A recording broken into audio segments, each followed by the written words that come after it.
So hello everyone, मैं हूं आपका दोस्त Sachin Sharma. All exam place के यूट्यूब चैनल पर आप सभी का बहुत स्वागत करता हूं।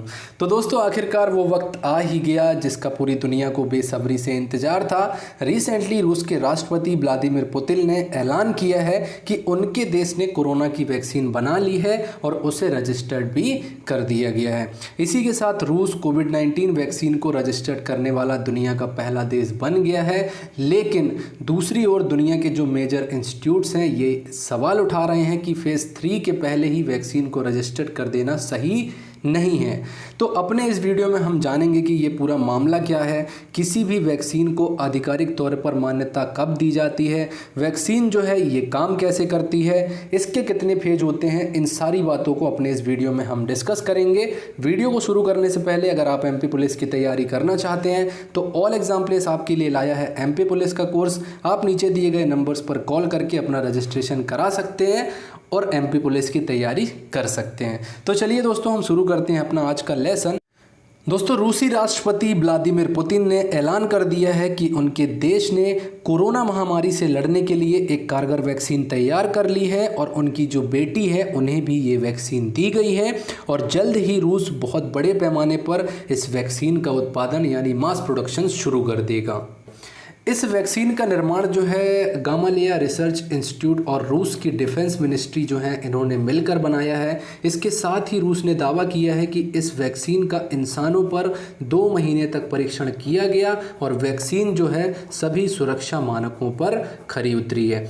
इस वैक्सीन को रूस के स्वास्थ्य मंत्रालय ने मंजूरी भी प्रदान कर दी है। दोस्तों, रूस ने ये कहा है कि वैक्सीन में जिन पार्टिकल्स का प्रयोग किया गया है वे अपनी कॉपी बनाने में सक्षम नहीं है और ये वैक्सीन लोगों की रोग प्रतिरोधक क्षमता यानी इम्यूनिटी सिस्टम को बढ़ाने का कार्य करेगी। साथ ही इस वैक्सीन को लगा देने के बाद अगर कोई कोरोना वायरस की चपेट में आ भी जाता है तो कोरोना वायरस उस शख्स के इम्यून सिस्टम से स्वतः ही खत्म हो जाएगा।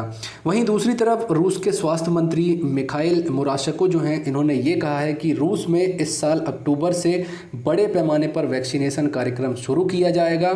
शुरू में ये वैक्सीन चिकित्सा कर्मियों और शिक्षकों को दी जाएगी और आम जनता के लिए जो है अभी इसे दूर रखा जाएगा। रूस की एक समाचार एजेंसी है जिसका नाम है स्पुतनिक।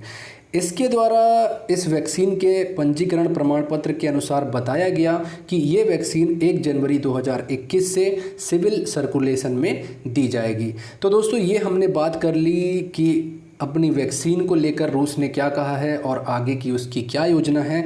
अब हम बात करते हैं कि कोई भी वैक्सीन कार्य कैसे करती है, वैक्सीन को प्रामाणिकता प्राप्त होने के लिए क्या प्रावधान होते हैं और कब वैक्सीन को सिविलियंस को दिया जाता है।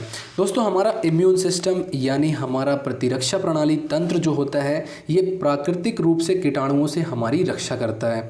कोई भी रोगाणु जैसे ही हमारी बॉडी पर अटैक करता है तो हमारी बॉडी का जो इम्यून सिस्टम होता है उससे लड़ने के लिए स्पेशल सेल्स विशेष कोशिकाओं को भेजता है। अब इस सिचुएशन में ये होता है कि या तो हमारी स्पेशल सेल्स उस वायरस को ख़त्म कर देती हैं या फिर वो वायरस उस सेल को ख़त्म करके हमारी बॉडी में एंटर कर जाता है और अपनी बहुत सारी कॉपीज़ बनाकर हमारे इम्यून सिस्टम को कमज़ोर करता चला जाता है।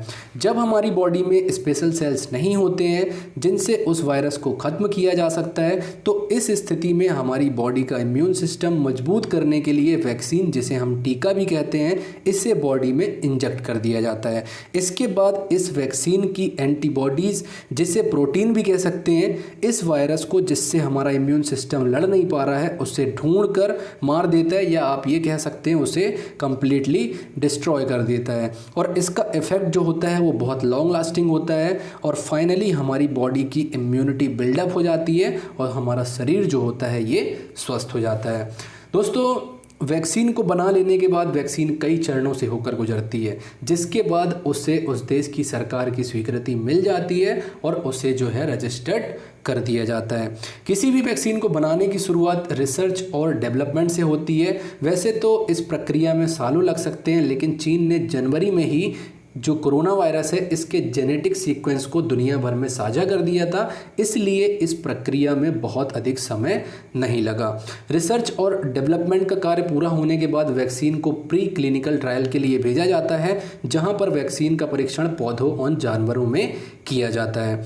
फिर जो वैज्ञानिक होते हैं वो इन जानवरों और पौधों में ये चेक करते हैं कि इस वैक्सीन पर उनकी बॉडी में क्या रिस्पॉन्स हुआ है, क्या प्रतिक्रिया हुई है, क्या वैक्सीन जानवरों और पौधों में एंटीबॉडी पैदा कर रही है। अगर यहाँ पर परीक्षण फेल हो जाता है तो फिर से जो वैक्सीन बनाने की प्रक्रिया होती है वो स्टेज 1 में चली जाती है। स्टेज 2 में सफलता मिलने के बाद वैक्सीन स्टेज 3 में आ जाती है, जिसे क्लिनिकल ट्रायल कहा जाता है। ये स्टेज सबसे ज़्यादा संवेदनशील और सबसे ज़्यादा इम्पॉर्टेंट स्टेज होती है, क्योंकि स्टेज 3 में वैक्सीन का परीक्षण इंसानों पर किया जाता है। क्लिनिकल ट्रायल जो है इसके 3 फेज़ होते हैं, फेज़ 1, फेज़ 2 और फेज़ 3। फेज़ 1 में वैक्सीन का ट्रायल बहुत कम लोगों पर या छोटे समूहों पर किया जाता है। इसके बाद ये चेक किया जाता है कि उनकी बॉडी में एंटीबॉडीज बन रही हैं या नहीं बन रही हैं। इस प्रक्रिया में लगभग 2 से 3 महीने का समय लग सकता है। फेज़ 2 में जिन्हें वैक्सीन दी जाती है उन्हें बढ़ाकर सैकड़ों लोगों को उस वैक्सीन को दिया जाता है और फिर इनकी बॉडी का भी टेस्ट किया जाता है और यही देखा जाता है कि उनकी बॉडी पर इसका क्या असर हो रहा है, उन सभी की बॉडी पर एंटीबॉडीज़ बन रही हैं कि नहीं बन रही हैं। आमतौर पर ऐसा देखा गया है कि इसमें 6 से 8 महीने का समय लगता है, लेकिन कोरोना वायरस के मामले में इस स्टेज को छोटा किया गया है। इसके बाद आता है फेज़ 3, जिसमें हजारों लोगों को वैक्सीन दी जाती है और ये चेक किया जाता है कि बड़ी आबादी में ये वैक्सीन कैसे काम कर रही है। इस प्रक्रिया में जो है कई महीने लग सकते हैं। दोस्तों, दुनिया के बहुत सारे देश जो हैं ये क्लिनिकल ट्रायल के फेज़ 3 में पहुंच चुके हैं। क्लिनिकल ट्रायल के तीनों फेजों से गुजरने के बाद वैक्सीन जो है ये अगली स्टेज यानी रेगुलेटरी रिव्यू में पहुंच जाती है। फिर स्टेज 5 में मैन्युफैक्चरिंग और क्वालिटी कंट्रोल किया जाता है। इस स्टेज में अब वैक्सीन का बड़े स्तर पर उत्पादन शुरू कर दिया जाता है, जिसे दुनिया भर में पहुंचाया जाने लगता है। तो दोस्तों, ये होती है पूरी प्रक्रिया। रूस पर दुनिया सवाल क्यों खड़ा कर रही है, अब हम ये जानने का प्रयास करेंगे। दरअसल जो रूस की वैक्सीन है ये क्लिनिकल ट्रायल के फेज़ 3, अभी आपने आगे समझा है कि फेज़ 3 क्या है और क्लिनिकल ट्रायल क्या है। तो जो क्लिनिकल ट्रायल का फेज़ 3 है इसे लेकर रूस की वैक्सीन पर संशय बना हुआ है। WHO के एक प्रवक्ता हैं जिनका नाम है क्रिस्टियन लिंडमियर। इन्होंने ये कहा है कि अगर वैक्सीन तीसरे चरण का ट्रायल किए बगैर ही उसके उत्पादन के लिए लाइसेंस जारी कर रही है तो इससे खतरनाक मानना पड़ेगा। यूनाइटेड किंगडम जो है, इंग्लैंड जो है, इसने ये भी कह दिया है कि वह अपने नागरिकों को रूसी वैक्सीन की डोज नहीं देंगे। रूस की जनता पर वैक्सीन का असर देखने के बाद दुनिया भर के जो बाकी देश हैं वो इस वैक्सीन पर अपना फैसला ले सकते हैं। इसके अलावा कई देश रूस पर यह भी आरोप लगाए हैं दोस्तों कि रूस ने वैक्सीन का डेटा जो है ये दुनिया भर से अपने स्पाइस की मदद से चोरी किया है और चोरी करने के बाद ये वैक्सीन बनाई है। इस पर मैंने कुछ दिन पहले एक वीडियो भी बनाई थी दोस्तों कि क्या रूस दुनिया भर से कोरोना वैक्सीन से जुड़े हुए डेटा चोरी कर रहा है। तो इस वीडियो में मैंने इस पर कंप्लीट इन्फॉर्मेशन दी हुई है कि उस टाइम क्या परिस्थितियाँ थी। अगर आपने वो वीडियो नहीं देखी है तो वो वीडियो ज़रूर से देखिएगा।